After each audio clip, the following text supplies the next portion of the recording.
So happy Earth Day. Since it's Earth Day, I wanted to show you some things we do at Truly Tropical that are good for the environment.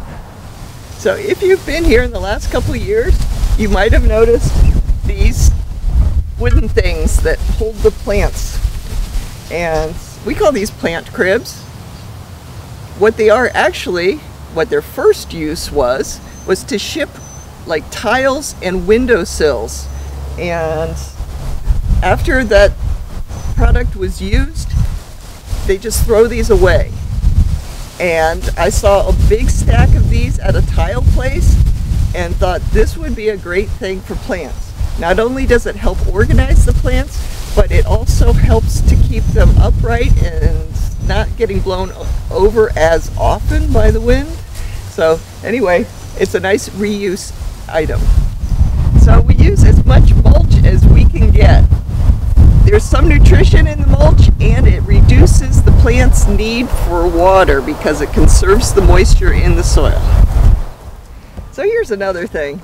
This was about 19 years ago. We wanted a rock driveway, and instead of getting mined rock, we got recycled concrete.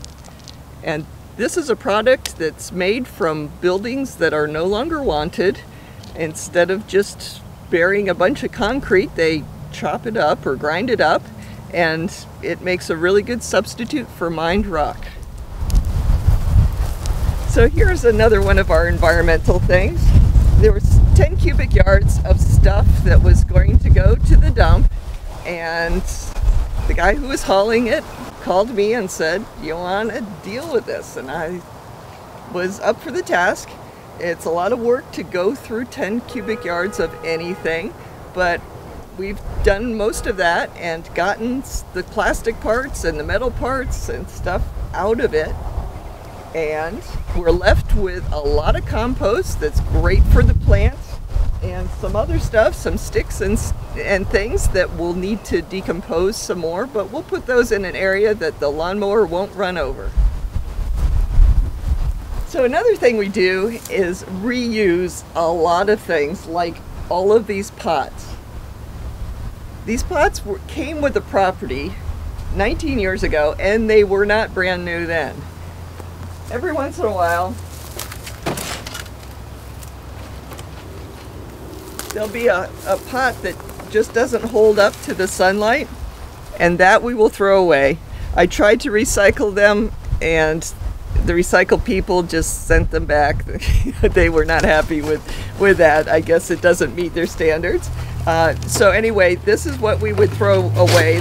This particular one, this one we save for when we need it.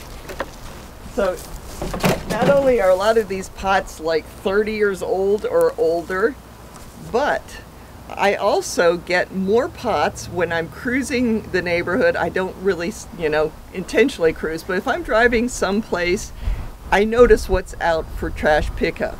And if there are big pots, I take them. If I see concrete blocks, I take them. And sometimes tiles too, because there's just so many things that I can use these things for. And so I bring them back here and find a use.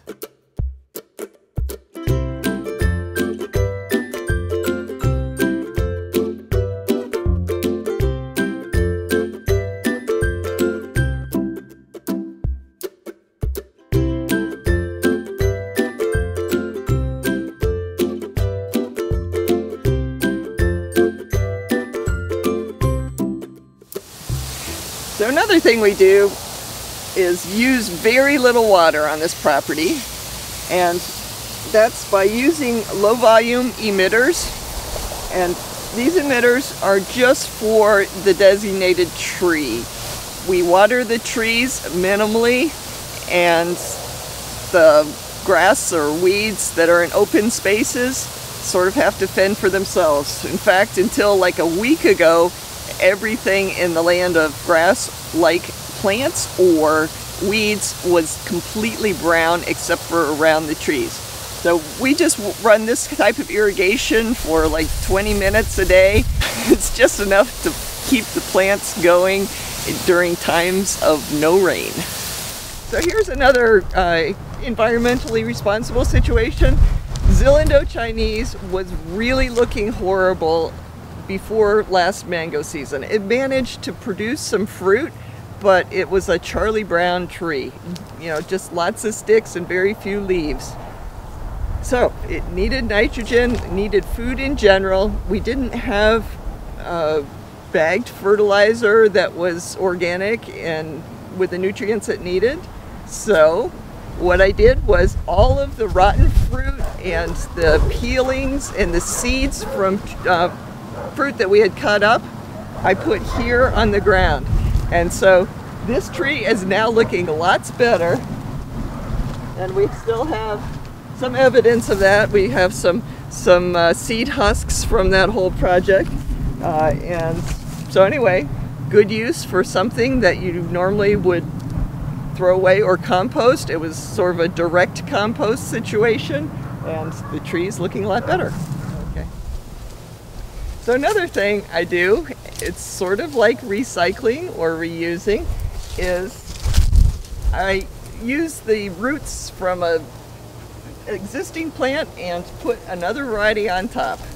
I think of it as recycling trees, but it's really a great way to not have to establish another tree, which does take more water to get the root system going, and you get fruit faster. So there's a quick look at what we do on the farm as far as reduce, reuse, and recycle. But of course the biggest thing is that we are growing food without nasty chemicals. Also, a lot of you can grow some sort of food yourself in a responsible way. Not everybody has room for a fruit tree, but if you do, it's really good fruit when you grow it yourself. And you're also reducing the demands on the environment, because if your fruit is grown halfway around the world, that piece of fruit has transportation costs and environmental impact from shipping that fruit across the ocean or across the country. So on this Earth Day 2018, I'd like to encourage everyone to be as kind to the earth as you can be. Find ways to recycle things that are going to go to the trash, find another use for them, and reduce your demands on the environment by, where possible, growing your own food. It's delicious, it's nutritious, and it's great for the environment.